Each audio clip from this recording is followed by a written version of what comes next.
En este sentido, ya en 2006 Hanlon publicó un artículo basándose en 4 años de trabajo de campo sobre conciertos y en un extenso análisis de los medios musicales, que incluye a grupos como Cradle of Filth, War, Insane Clown Posse, Marilyn Manson y Slipknot.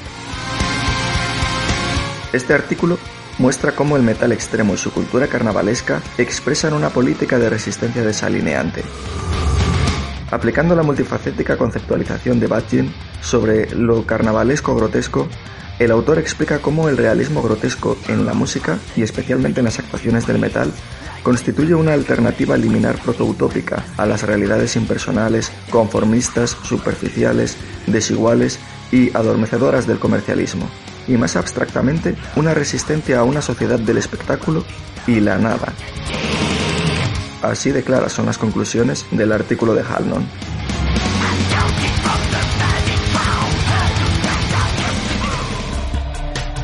Marilyn Manson ha sido uno de los artistas más polémicos desde sus inicios, ya con la elección de su nombre artístico, y más teniendo en cuenta que en 1994 fue nombrado pastor de la Iglesia de Satán por su propio fundador, Anton LaVey.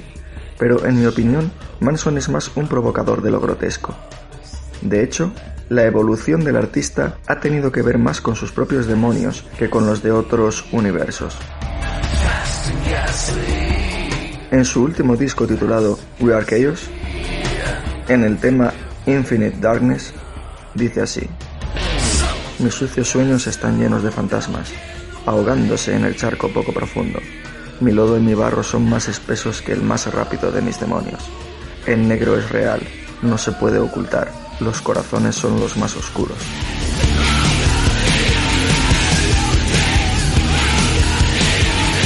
De hecho, en sus directos observo más a un predicador consumido por su alter ego de Antichrist Superstar que a un alquimista del mal. A pesar de los elevados sentimientos y las florituras retóricas, Estados Unidos nunca ha sido especialmente tolerante con la disidencia. Los disidentes u otras personas que no están dispuestas o no pueden marchar al ritmo de las cadencias hegemónicas.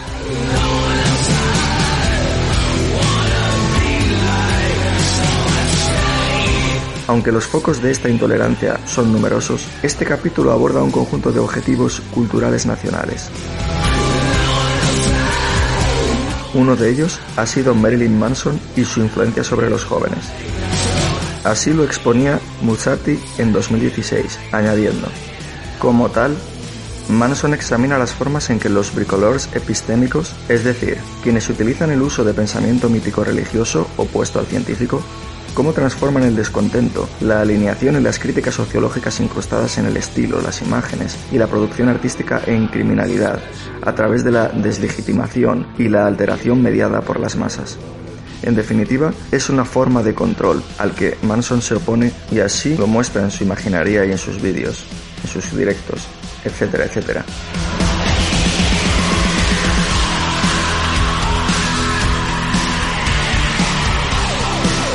Pero Marilyn Manson lo usa a su favor, destacando en el universo mediático actual por un aspecto impactante y un uso eficaz del escándalo como método de promoción.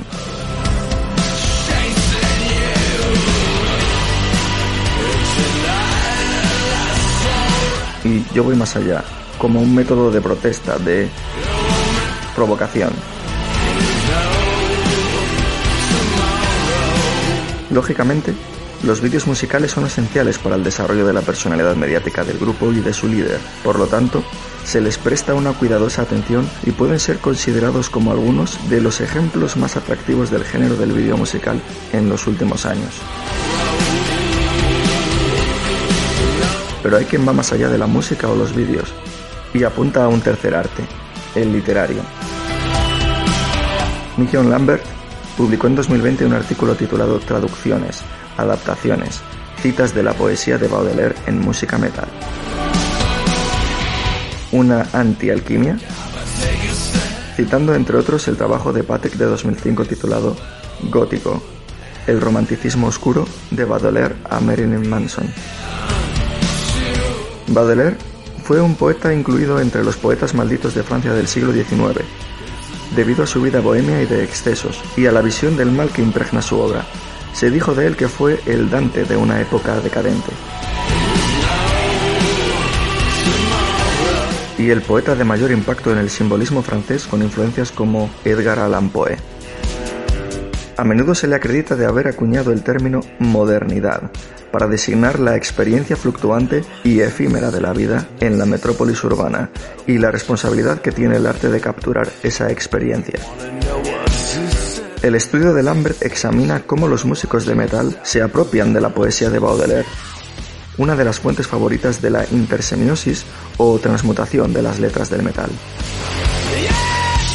Consideraron varios niveles de intersemiosis, desde la referencia hasta la cita literal, pasando por la música inspirada en la vida de Baudelaire, indagando lo que la música de metal, que es a la vez contractual y popular, hace con un gran clásico de la poesía francesa. Algunas de las canciones que analizaron pertenecen a los géneros más extremos del metal, entre los que aparece Marilyn Manson. No es extraño, dada la controvertida recepción del poeta postromántico francés y su sentido del escándalo. Esta parcialidad no es ni mucho menos sorprendente. Además, los autores propusieron utilizar la teoría de las correspondencias de Baudelaire para explicar la adaptación de sus versos en notas y sonidos pasados y violentos. En este contexto literario, hay más autores que valoran la expresión poética del metal extremo. Por ejemplo, Bolea en 2018 publicó un trabajo titulado De la disolución del ánima al fin de todas las cosas, la cuestión de la muerte en la poesía y la música gótica.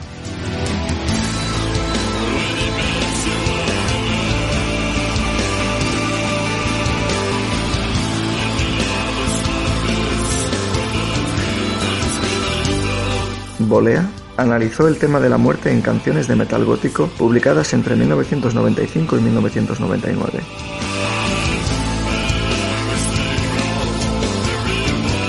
Como Forever Failure, de Paradise Lost, Everything Dies, de Type O Negative, The Hanged Man, de Moonspell, o Gone with the Sin, de Him, acrónimo de His Infernal Majesty, el famoso grupo de love metal del que antes hablamos.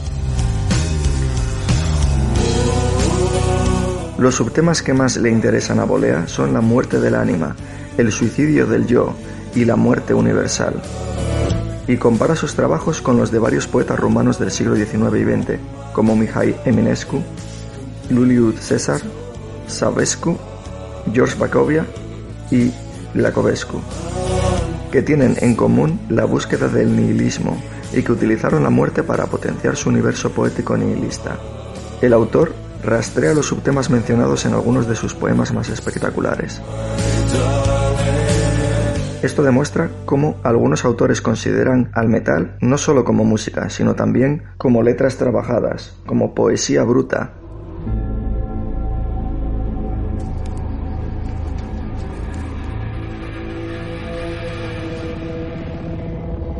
Y si estamos hablando de letras y vídeos polémicos e influyentes en el metal actual, no pueden pasar desapercibidos los trabajos de los germanos Rammstein, que más que videoclips son verdaderas obras de arte, cortos cinematográficos, con un nivel artístico inigualable. No hay más que ver los vídeos de su último trabajo, por ejemplo Zeit, o su anterior Deutschland.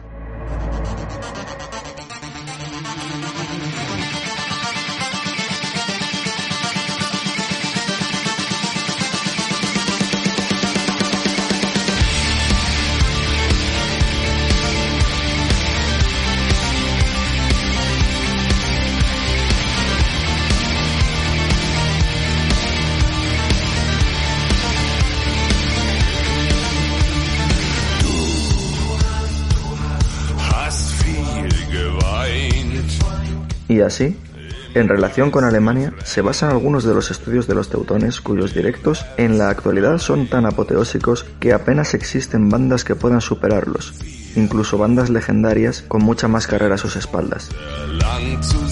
Sobre todo en cuanto a medios técnicos se refiere. Y eso sin tener en cuenta su calidad musical. De hecho, cantar en alemán no ha supuesto traba alguna, aunque no sean pocos los seguidores que ni siquiera entienden sus letras en su idioma natal.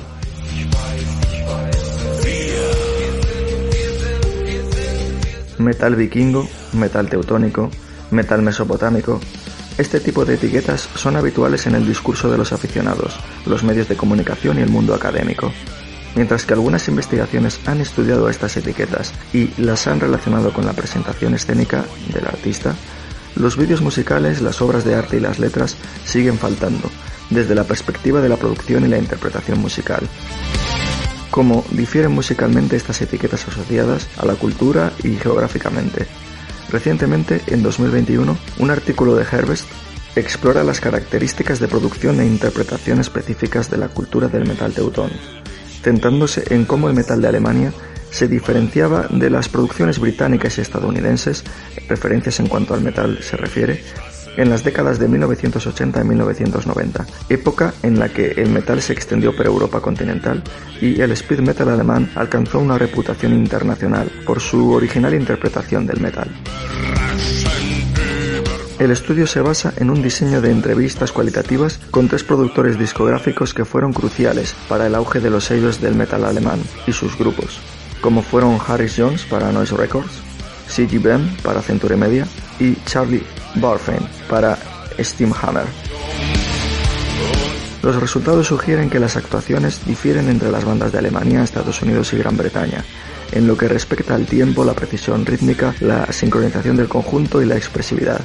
A pesar de ciertas diferencias técnicas culturales, a los productores entrevistados les resultó difícil identificar rasgos distintivos. Es decir, el estudio concluyó que las convenciones del género parecen tener un mayor impacto que el origen cultural en general. Herbst también explora en otros artículos que Rammstein, el principal exponente de la música metal alemana, ha sido controvertido desde su formación en 1994.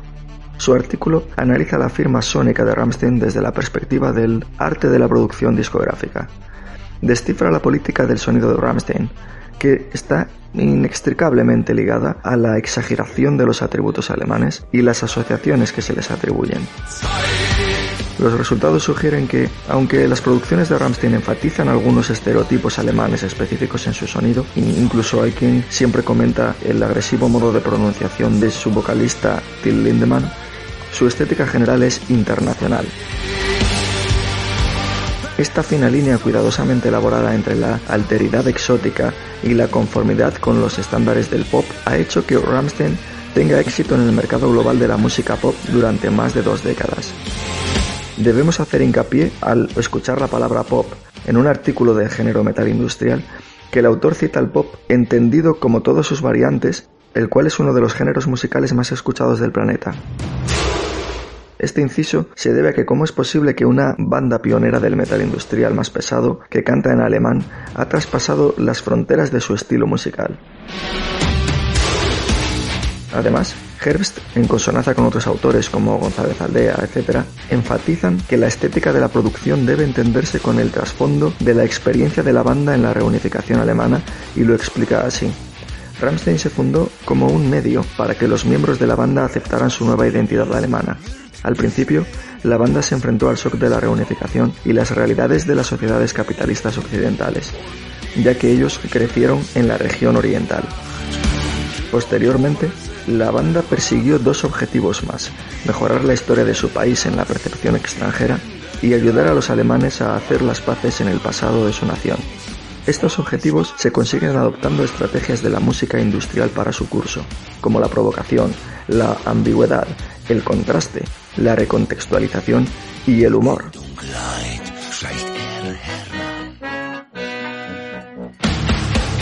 Y sí, el humor irónico es una característica de la música de Rammstein.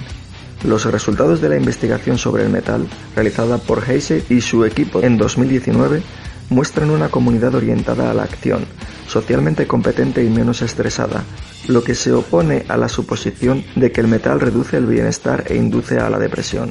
Su estudio pretendía investigar los efectos reductores del estrés del metal para sus fans, y si esto influye en la experiencia de poder. La idea se basa en los hallazgos que indican los efectos psicológicos y físicos positivos de la música en general, así como los efectos reductores del estrés encontrados para los gestos abiertos y expansivos, por ejemplo los gestos del metal.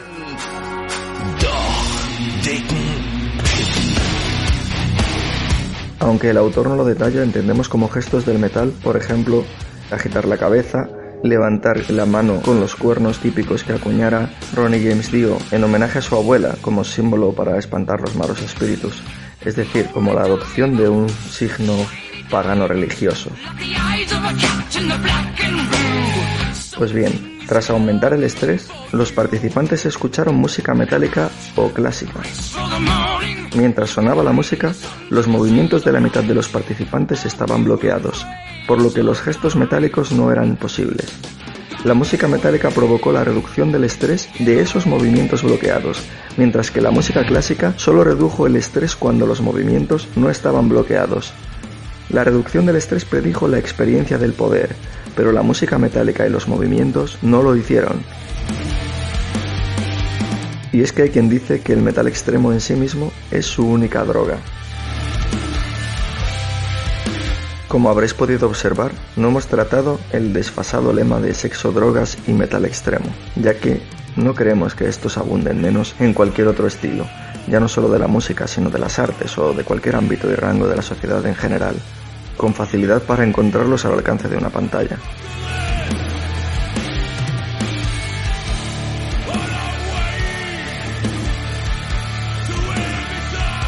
Pues bien, para concluir diremos que la cantidad de bandas es inmensa entre las diferentes variantes: Death, Grindcore, Sludge, Black, Goth, Industrial, Brutal, Doom, etcétera, etcétera. Por lo que seguro que cabrían muchas más de las que hemos citado, incluso algunas más propias del heavy metal clásico. Lo que muestra cómo el metal extremo es muy amplio. Pero todas estas bandas, al menos las bandas que hemos escuchado, sirvan como pinceladas de un gran cuadro como es el metal extremo. Pero quizás algún escuchante no se haya quedado completamente satisfecho por no extendernos más con bandas lo suficientemente extremas. Bandas de culto del black metal y del death metal, por ejemplo. Y es cierto que algunas de estas bandas míticas se han declarado explícitamente simpatizantes del satanismo, más allá de la imagen, bandas como Death,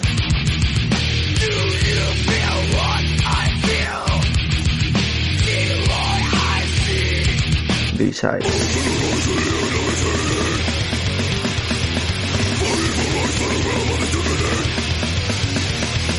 Dark Funeral,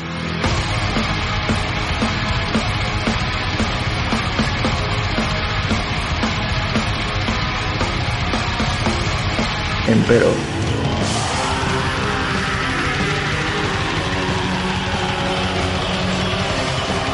Belphegor,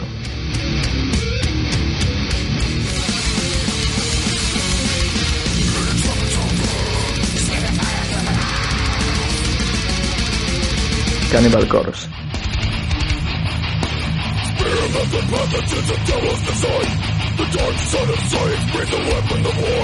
Immortal,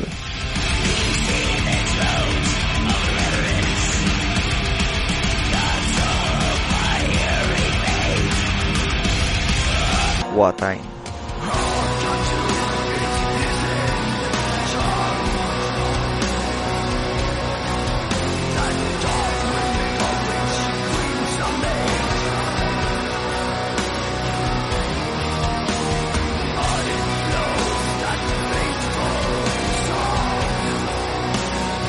o los mismísimos Mayhem.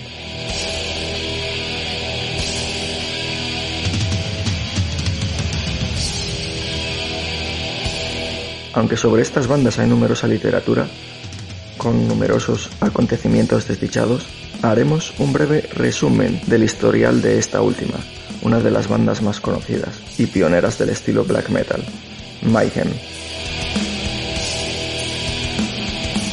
La historia de Mayhem comenzó en 1984 en la capital de Noruega, Oslo, donde 3 adolescentes intentaron consolidar su primera propia banda dándole el nombre de una de las canciones del grupo Venom, banda británica pionera del metal extremo formada unos años antes, en 1979.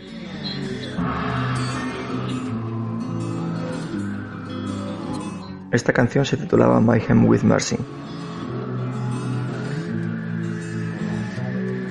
Y digo intentaron porque no duró mucho la formación original, aunque fue suficiente para hacerse con el trono de pioneros de un nuevo estilo, el black metal noruego.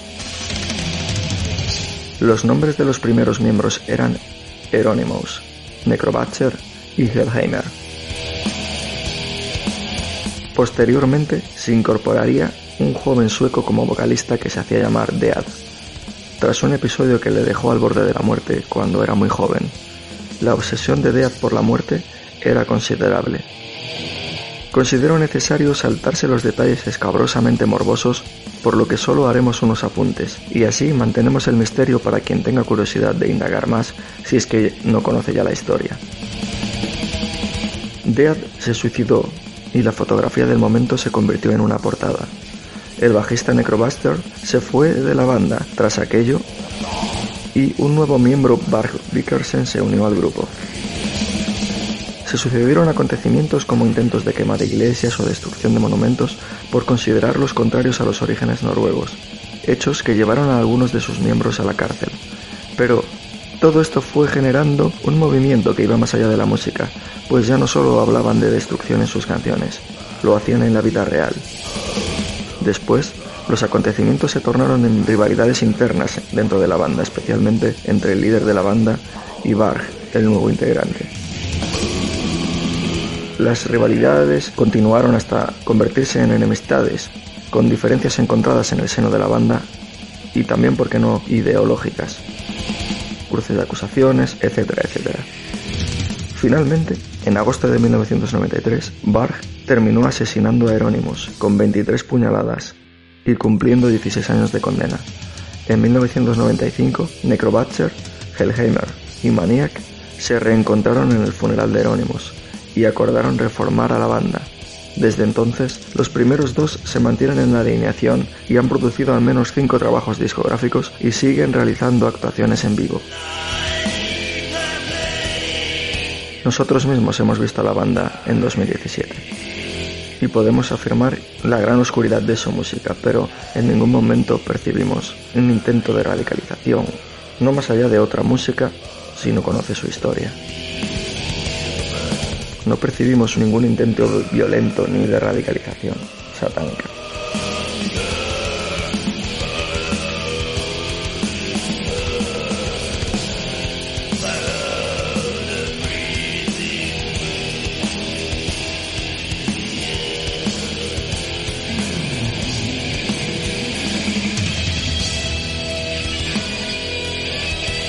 Y es que Mayhem ha construido un legado que continúa hasta nuestros días, con discípulos como los que no podían faltar en nuestro cierre de lista. La escena era dantesca. Personas crucificadas y cabezas de animales empaladas en rituales sangrientos del más puro black metal noruego, tocando en la televisión pública en abierto para toda Polonia, núcleo europeo de la cristiandad. Así, desde 2004, Gorgoroth ha seguido mostrando al mundo su música y las letras blasfemas de una de las bandas que mejor representan al metal más extremo de Europa. En shock por lo acontecido en la ciudad que vio nacer al Papa Juan Pablo II, solo les quedó prohibir la entrada de Gorgoroth al país, al afirmar desconocer el tipo de show que iban a hacer los noruegos.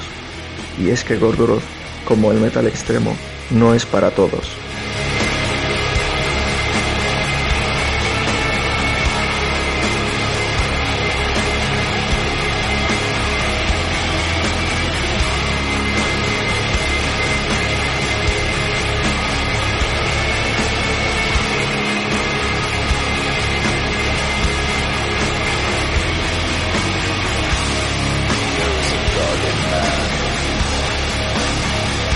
Para aquellos que se han quedado más allá del outro, hemos dejado el siguiente proyecto. Sin embargo, la música de fondo no se corresponde con el relato de mis palabras para evitar disturbar u ofender a las personas más sensibles o impresionables. Y es que sea cierto o no, nos encontramos ante unos sonidos que nosotros no consideramos metal extremo, en su mayor parte, pero en numerosas ocasiones se hace referencia al contexto de la música y metal extremo cuando se habla de esta banda. Y hemos omitido intencionadamente el término música, pues hay quien no lo definiría como tal. Estoy hablando de Stalag, una banda experimental originaria de Ámsterdam. El nombre del grupo proviene de los campos de concentración alemanes, Stalag, durante la Segunda Guerra Mundial, pero con el añadido de las letras G y H, que son una abreviatura para Global Holocaust, Holocausto Mundial. La banda se formó en el año 2000, pero se desconocen los nombres y rostros de los participantes. La historia cuenta que probablemente uno de sus miembros trabajara en un hospital psiquiátrico, quien grabó las voces de los pacientes, en su mayoría parte de voces desasosegantes y gritos acompañados con una guitarra distorsionada. En torno a 2007-2008, cuando Stalag completó su trilogía, los miembros del grupo formaron una nueva banda con un perfil similar, llamado Gulag. Si un Stalag es un campo de concentración de prisioneros de guerra nazi, un Gulag es un campo de trabajo soviético. Igualmente añadieron una G y una H adicionales en el nombre, con el mismo significado, de Global Holocaust. Como Gulag, también crearon una trilogía. Los títulos de la trilogía son los siguientes: Vorkuta, Norilsk y Kolyma. Son los nombres de los peores campos de concentración del Gulag soviético, que se encontraban al norte del Círculo Polar Ártico. El primer CD de Gulag se terminó en julio de 2008, y esta vez solo utilizaron instrumentos clásicos como violines, trompetas, etc.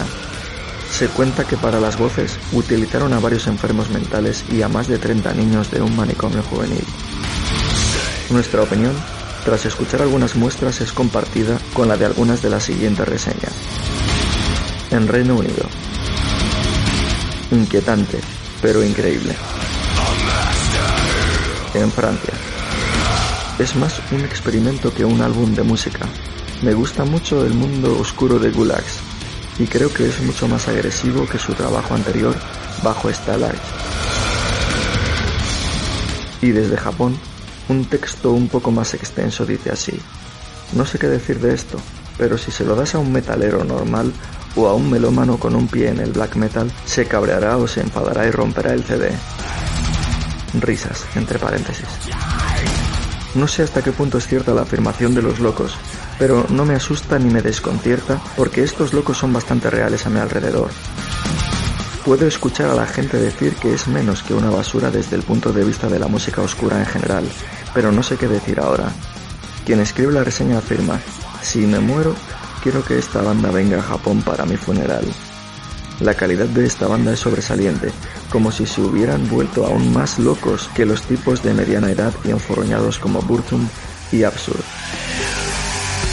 Hago el inciso de que Burzum es la banda liderada por uno de los miembros de Mayhem. Por último, quien hace la reseña concluye: ya soy uno de los lisiados que se adormecen mientras escuchan esta locura, y estoy seguro de que todos los que lean esta loca reseña también lo son.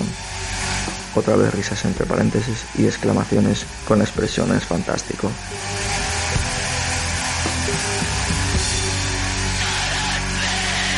Tras la grabación de la mitad de este episodio, como curiosidad, he de decir que una vez preparada la documentación y las referencias que siempre utilizamos, el archivo quedó inutilizado tras guardar. Más allá de las creencias de cada uno, puede que solo haya sido una casualidad que fuera en Jueves Santo, pero lo cierto es que ocurrió, justo al final, al dar a guardar, tras tratar la parte más oscura del episodio. Pero también es cierto que hubo un error humano al presuponer fuera de un orden que había copia de seguridad, pero el archivo finalmente se sobreescribió. Pero sin saber bien por qué, cuando observo la famosa portada de Mayhem o el directo de Gorgoroth, las entrevistas y documentos sobre las partes más oscuras del metal extremo, solo observo seres humanos, en ocasiones con actuaciones propias de su juventud. Y ni por asomo se acercan sus blasfemias a la hipocresía fuera del metal extremo. Me refiero a los verdaderos diablos, a los que habitan en el espantoso circo del mundo donde vivimos a diario, sea donde sea, mires donde mires. Al final, después de todo, solo somos humanos, y como tales nuestra trascendencia y la de nuestras consecuencias es limitada, y la música, aun en sus formas más extremas, solo es un reflejo, parte de ella. y tanto el que la hace como el que la escucha puede tener intenciones y sentimientos encontrados en los extremos opuestos, pero con su misma verdad. Cada uno la suya, cada uno la suya. Al final, después de todo, el metal extremo es una expresión del arte, y eso incluye a la luz y a la oscuridad más absoluta, y a los demonios que cada uno está condenado a llevar consigo. Después de todo, cada cual podrá ponerle nombre y color a sus demonios, a sus actos y omisiones, a su música y a su cuadro. Así, Las ramas con espinas, en un cuadro a contraluz iluminado por el atardecer de un horizonte lleno de nubes ensangrentadas.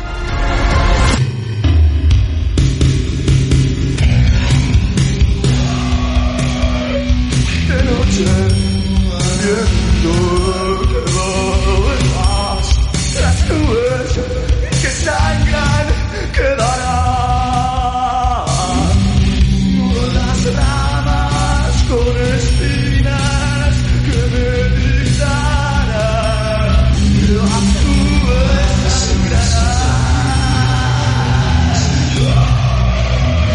Derrotaré hoy días que vendrán. Derrotaré el amor para preguntar si no estás. Entre las nubes que sangran quedarán.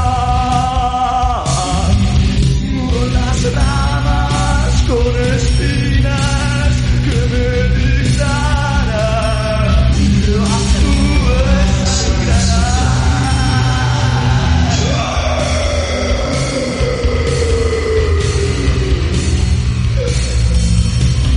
Muerte de espejos, muerte de espejos, muerte de espejos, muerte de espejos.